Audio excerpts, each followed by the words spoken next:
Diqqat, srochniy xushxabar. Ushbu videoni Rossiyaning Moskva shahrida yurgan akalarimizga tezda yuborib qo'yamiz. Akaxonlar, xo'ja akalar, ish qidirib charchadinglarmi?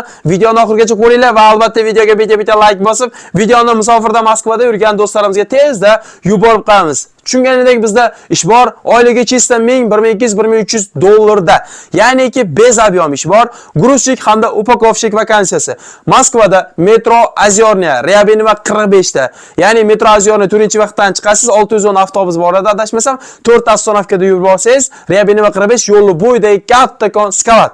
Mana video jarayonida ham ko'rib turibsizlar, aynan shu joy, shu odamlar bilan 2 yil oldin ham bu joyga borganimda, odamlar ishlayapti-da, o'sha aynan ko'rib borganman. Mana 2 yildan keyin ham yana odam so'rayapti. Bu degani ishonchli kompaniya, shaxsan o'zim borib ko'rganman.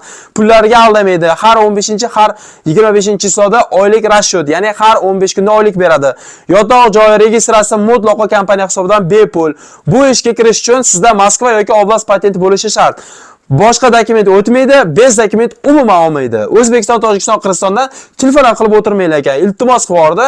Ya'niki Zuhriddin iltimos, bizni to'g'ri tushunsin, faqat dokument borlar telefon qilsin dedi.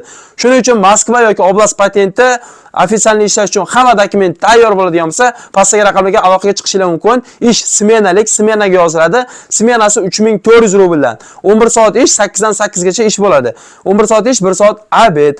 Mana shunaqa ish uslovlari. Kimga agar mana shu ishimiz yoqqan bo'ladigan bo'lsa, ma'qul kelgan bo'lsa, pastdagi raqamlarga hoziroq aloqaga chiqib, o'z joyingizni band qiling. Bu ish faqat 18 yoshdan 45 yoshgacha bo'lgan xo'ja akalarimizga, ya'niki faqat erkaklarga. Inshaalloh ayollarga ham tez orada biz chiqarishda davom etamiz. Kanalimizga obuna bo'lib, bizni kuzatib tursanglar, inshaalloh Xudo xolasa tez orada yangi bundan da zo'r ishlarni O'zbekistondan ham, Rossiyadan ham chiqarishda davom etamiz. Sog' bo'linglar, videoga like bosishni unutmanglar.